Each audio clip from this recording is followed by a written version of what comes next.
It's another edition of Time About the Movies, and today we're taking a look at the films of March 22nd, 2002. We've got 3 movies here, 2 new films and 1 classic, but the 1 classic, this particular re-release was extremely controversial, and we will get to that one after we get to the first movie here, the biggest new release of the weekend, and that is Guillermo del Toro taking over the helm of the sequel to Blade, which is simply known as Blade 2.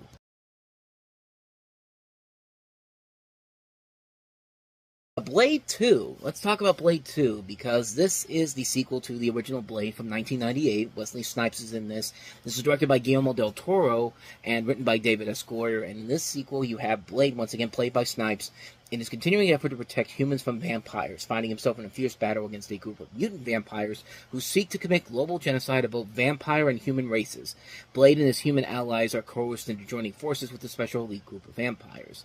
You also have Chris Christopherson returning from the first movie. Ron Perlman joins the cast in this one, and also Lenora Valera from Arrested Development.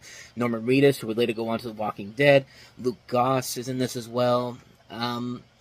Thomas Kretschum, who you would later see in King Kong. Just a really solid cast overall here. And the first real wide approach for Guillermo del Toro to get his name out there, because of course, he would follow this up with Hellboy and then Children of Men. No, he didn't follow it up with Children of Men. That's Alfonso Cuarón. But he went on to become a very prolific director after this movie came out. It was a big hit overall. It actually made more money than the first film did. And rightfully so, because, well, Blade 2 is a much better movie than the first Blade was. Not to say that the first Blade movie was bad and all, but this does what a really good sequel should do. It should up the ante. It should show off more of the storyline, expand the universe, and actually have a really compelling storyline you can follow.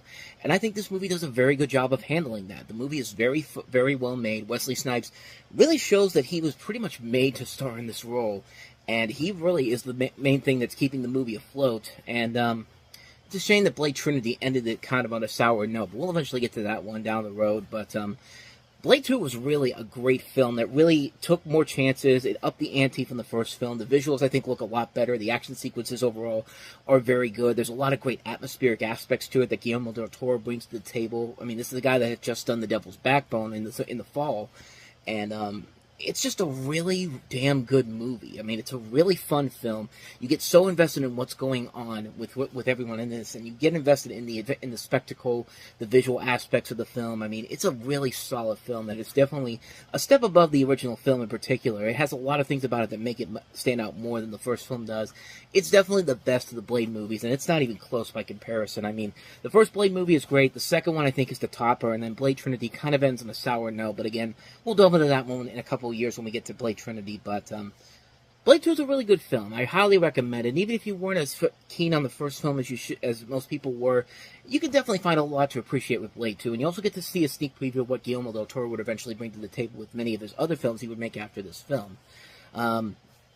Not much more to say, man. Blade 2 really is a better movie than the first Blade is. I think it is definitely the best of the Blade movies by a large comparison, and one you should definitely check out. So that's Blade 2.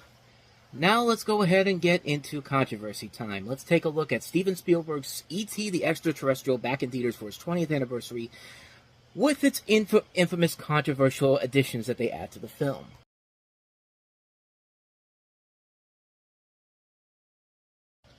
So yeah, we finally get to talk about this, and you know, Steven Spielberg is usually very careful with how he remasters his movies, and it was mostly because of what happened with E.T. the Extra-Terrestrial. I don't think I need to say too much more about this movie, which I've already talked about. Is one of my favorite films of all time.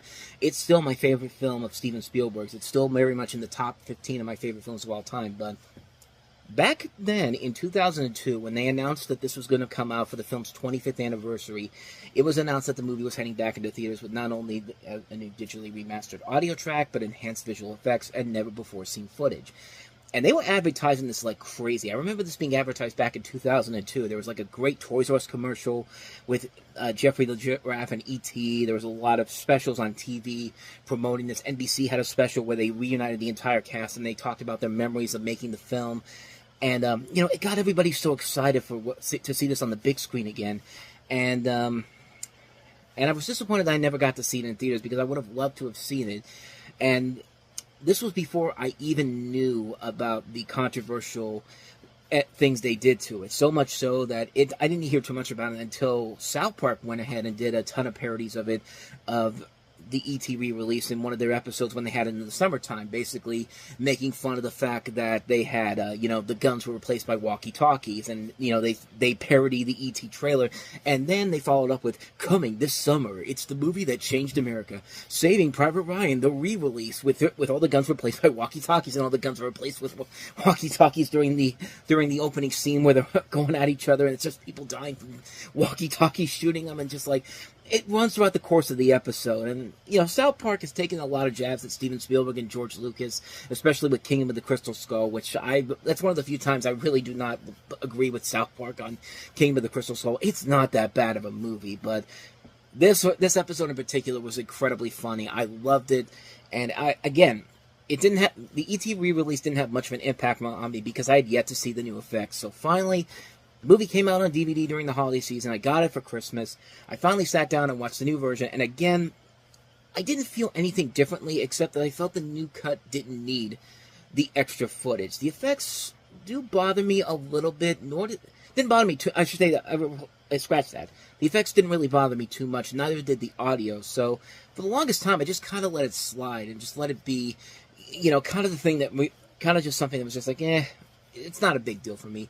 It wasn't until I finally got to the Blu-ray release in 2012 where you had the original cut of the movie remastered, and I'll tell you what, it may have taken 10 years to finally see what everyone was talking about because, man, there's definitely a lot of differences between the first DVD release and the newer Blu-ray release, and it definitely shows if you compare the two.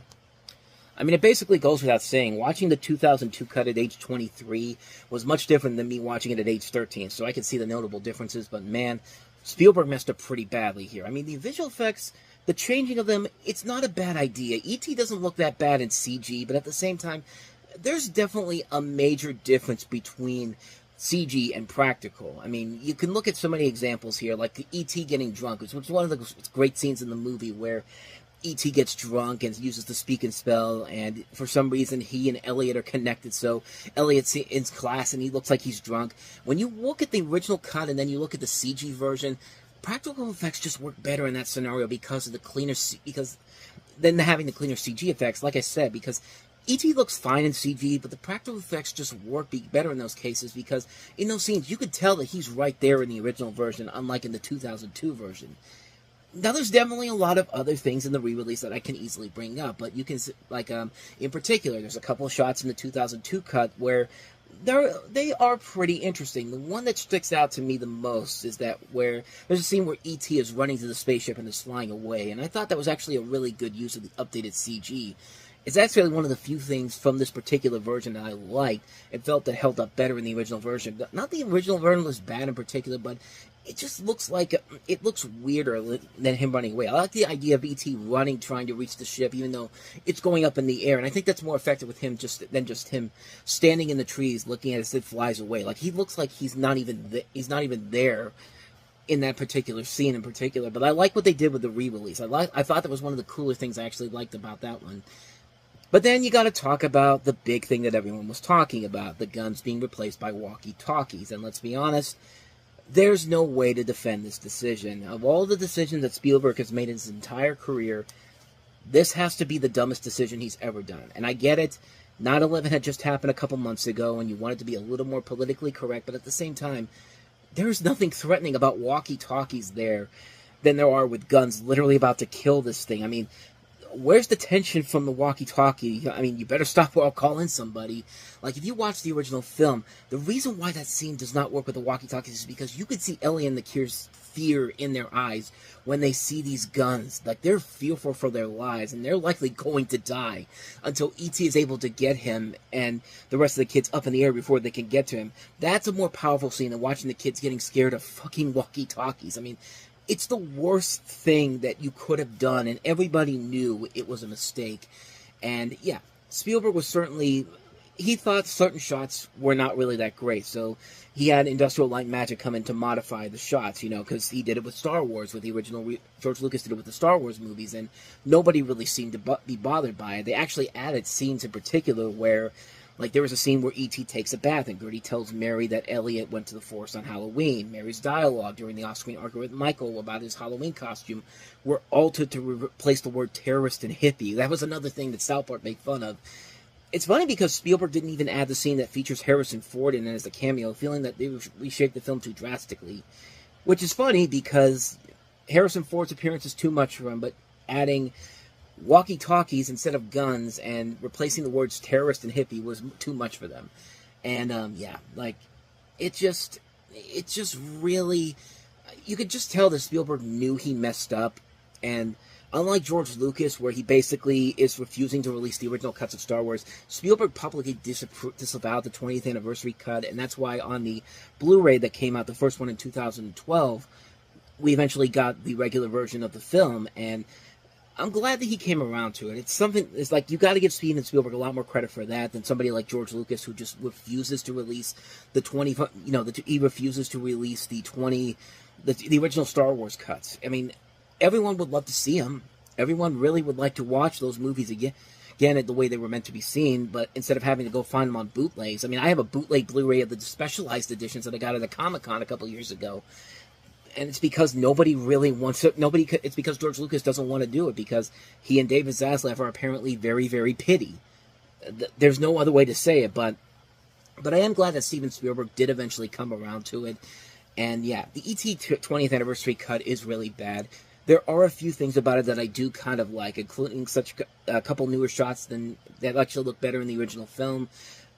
Mainly early on in the movie, but it's definitely an inferior cut to an already perfect movie that could have had some merit to it, but gets so messed up because of the changes made. I mean, I've talked about it before. I just did a video not too long ago on the Review Network Talks About with this film. It's still one of my favorite movies of all time. It's still my favorite Steven Spielberg movie, and I really love this movie so much. And the reason why I wanted to talk about this, not only because of this movie coming out, was that when I talked about it over on the website, I actually did a blog talking about this. Freeform was playing it on TV during Thanksgiving of 2020, and it made me really want to talk about it, because the Freeform version that they played on TV as of late is the regular version. The only reason to look for a copy of the 2002 film is so you could easily compare the two versions and realize that, yeah, the original version's much better. There's no real reason to say that you should watch the 2002 version and expect a much better film, because you simply will not. But it's just an interesting little piece of history that Steven Spielberg himself has disavowed and said that, hey, I'm not going to do this again, and I'm glad to see that he didn't do that. I mean, like, he's at least acknowledging his mistakes, which, unlike some people, that actually is really cool of him, and that's why I could give a lot of more respect to Steven Spielberg than I would to somebody like George Lucas. And, yeah, so not much more to say about this particular version. I mean, E.T., the classic original version, is far superior than this particular version. If this eventually gets re-released in the theaters one day, I would like to see it again on the big screen. Hopefully it will still be the original version, but, yeah, I dodged a bullet when we didn't get to go see this in theaters in 2002. It's funny because a year later on ABC, they actually played the 20th anniversary version, and I gotta say this, like, that particular version of E.T. that they played on TV then, you would have thought that would have been the first time E.T. was ever on television, because they set that up as, like, a major television event. Like, it starts off with the trailer for the 20th anniversary, and then it follows that up with a little segment from My Wife and Kids, where Damon Wayans' young daughter is scared of E.T., and, like, they were setting this up as, like, this big event. Like, even though E.T. had been on television several times in the over 10 years since the first time it aired on TV, it's just like, wow. It's just like I miss those days when, like, movies on television used to be like big events like that. And sadly, because TV networks think that it's just better to make cheap reality shows, stupid reality shows, instead of actually showing movies, those ways will never be the same again. It just made me realize how much I miss old television like that, old broadcast TV like that. But wanted to bring that up there. So that's probably the longest I've ever talked about a movie on this particular show, but E.T.'s 20th anniversary has a lot of interesting things to say about it, nevertheless. But so let's go ahead and wrap the show up by taking a look at our last movie that we have here, and that is the comedy Sorority Boys.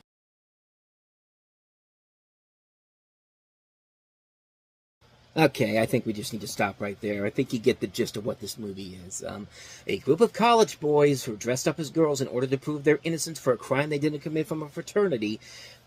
The trailer basically says it. If your fraternity is being forcing you to join a sorority, and you've got Barry Watson from Seventh Heaven, Michael Rosenbaum from Smallville, and Harlan Williams, because those three guys clearly are people that should be in college. And yeah, the rest of that trailer is pretty much jokes that you pretty much expect to come. And the sad thing about this whole thing is that this is directed by one of the guys who wrote for The Simpsons, and not the newer seasons of The Simpsons, the classic seasons of The Simpsons, the first 4 seasons of the show, Wally Wolodarski. And yeah, talk about a really, really bad direction, bad film to direct on. I mean, luckily he's made much better choices since then, doing stuff like The Oblongs and being in a lot of Wes Anderson films.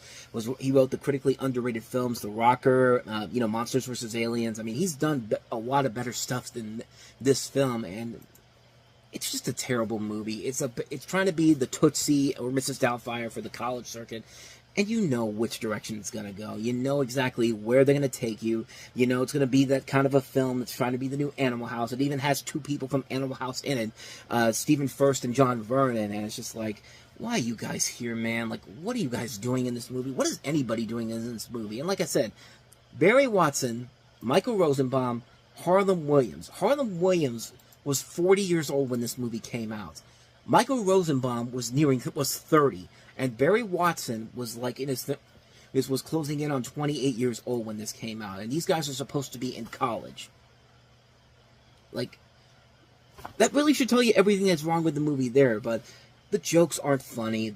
I mean, maybe if Wally Wolodarski actually had a hand in the script, maybe he could have made it much funnier than it actually is. But no.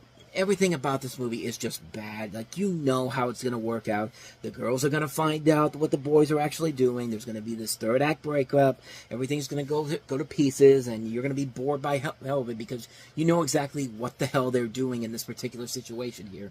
And it's like, what is the point? What is the reason why I'm here? Like, why am I watching this? Like, nothing about this makes any sense whatsoever, and everybody involved has much more talent and deserves a much better movie than this. This is a terrible film, unfunny, nothing about it works whatsoever. You can pretty much predict everything that's going to happen. It's a bad movie. It's a really, really bad movie, and sadly, this is not the worst cross-dressing movie we get in 2002.